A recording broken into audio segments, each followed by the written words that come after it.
वहीं कल बंगाल में तीसरे फेज के वोट डाले गए और पिछले 2 फेजों की तरह ही आपको बता दें इस बार भी बंगाल में जो 2 फेज की तरह ही अलग अलग हिस्सों में सियासी बवाल की खबर दिन भर सामने आती रही। टीएमसी नेता को ईवीएम वीवीपैट के साथ पकड़ा गया तो वहीं प्रधानमंत्री मोदी ने भी कूचे बिहार में जनता में हुंकार भरी और ममता बनर्जी पर जमकर हमला बोला। एक रिपोर्ट देखिए।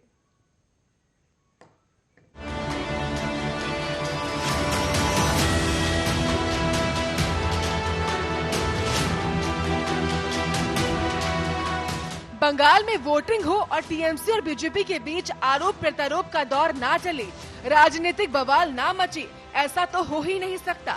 पश्चिम बंगाल में आज यानी मंगलवार को तीसरे फेज के लिए मतदान हो रहा है। कुल 31 सीटों पर वोटिंग हो रही है।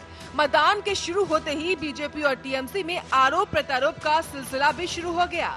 टीएमसी ने पोलिंग बूथ पर वोटरों को परेशान करने का आरोप लगाया है कि एक ईवीएम टीएमसी नेता के घर के बाहर मिला है। टीएमसी नेता के घर के पास ईवीएम मिलने के बाद चुनाव आयोग ने भी सख्त एक्शन लिया है। यहाँ एक सेक्टर ऑफिसर को सस्पेंड किया गया है। चुनाव आयोग का कहना है कि ये एक रिजर्व ईवीएम था, इसका वोटिंग में इस्तेमाल नहीं हो रहा था। चुनाव आयोग का कहना है कि सेक्टर ऑफिसर तपन सरकार ईवीएम के साथ अपने रिश्तेदार के घर सोने गए थे, जो नियमों का उल्लंघन है। उधर आरामबाग में टीएमसी की उम्मीदवार सुजाता मंडल पर हमला हुआ है। टीएमसी का आरोप है कि उन पर ईंटों से हमला किया गया। उन्होंने कहा कि मास्क में कुछ लोग आए जिन्होंने उन पर हमला किया। सुजाता मंडल ने कहा कि बीजेपी के गुंडों ने बीती रात महिला मतदाताओं को धमकाया और प्रताड़ित किया। हावड़ा जिले के बगनान में तृणमूल के कैंप ऑफिस में तोड़फोड़ की खबरें भी सामने आई, जिसका सीधा आरोप बीजेपी पर लगा। इसी तरह दक्षिण 24 परगना जिले के कैनिंग में बीजेपी कार्यकर्ताओं के घर में घुसकर उसकी पिटाई का मामला सामने आया है। वहीं हुगली के गोघाट इलाके में बीजेपी कार्यकर्ता की मां का मर्डर कर दिया गया। बीजेपी ने आरोप लगाते हुए कहा कि टीएमसी के गुंडों ने हत्या की है। हालांकि टीएमसी ने मर्डर के आरोपों से इनकार किया है। बंगाल की जनता को एक बार फिर संबोधित करने प्रधानमंत्री मोदी कूचे बिहार पहुंचे। मोदी ने जमकर ममता पर हमला बोला। प्रधानमंत्री मोदी के दीदी ओ दीदी कहने पर टीएमसी ने आपत्ति व्यक्त की थी।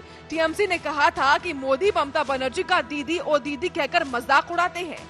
खास बात ये है कि प्रधानमंत्री मोदी ने उन्हें इस बार दीदी ओ दीदी की जगह ये आदरणीय दीदी ओ दीदी हम तो मामूली इंसान हैं और उनके आशीर्वाद से देश सेवा में लगे हैं। रोज आपको कहना पड़ रहा है कि आप नंदीग्राम जीत रही हैं। आपको तिलक लगाने वालों से, भगवा पहनने वालों से दिक्कत है। इससे साफ है कि आपकी जमीन खिसक चुकी है, आपका हारना तय है।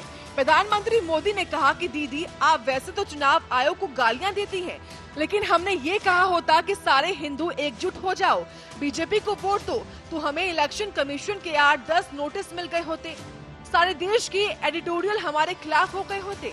प्रधानमंत्री मोदी ने कहा कि दीदी इन दिनों एक सवाल पूछ रही है कि क्या बीजेपी भगवान है जो उसे जीत का पता लग गया है। प्रधानमंत्री मोदी ने कहा कि दीदी हम तो मामूली इंसान हैं, जनता ही भगवान का रूप है, उनसे पता लगता है कि हवा का रुख क्या है। ममता बनर्जी पर निशाना साधते हुए प्रधानमंत्री मोदी बोले कि दीदी आपका गुस्सा, व्यवहार और वाणी देखकर बच्चा भी बता सकता है कि टीएमसी चुनाव हार गई है। अरे जनता जनार्दन का चेहरा देख करके पता चलता है कि हवा का रुख क्या है। यही तो ईश्वर का अवतार है। और दूसरा दीदी, आदरणीय दीदी, दूसरी बात जो है कि चुनाव नतीजों का पता कैसे चलता है, अनुमान कैसे लगता है। एक तो आपका गुस्सा,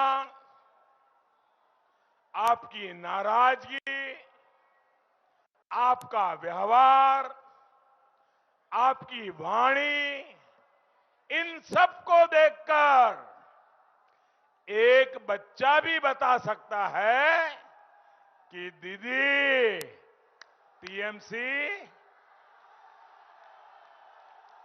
आप चुनाव हार चुकी है, दीदी आप मैदान छोड़ चुकी है। वहीं बंगाल में आज जिन 31 सीटों पर वोट डाले जा रहे हैं वो 3 जिलों के अंदर आती है, हावड़ा, हुगली और दक्षिण 24 परगना। इस फेज के मतदान में आने वाली अधिकांश सीटों को तृणमूल कांग्रेस का गढ़ माना गया है। लेकिन बीजेपी ने भी इस बार अपनी तरफ से कोई कोर कसर नहीं छोड़ी है। ऐसे में बीजेपी और टीएमसी के बीच कड़ी टक्कर देखने को मिल रही है और ये 2 मई को ही पता चलेगा कि दीदी बंगाल से जाएंगी या नहीं। Special desk, Arya news.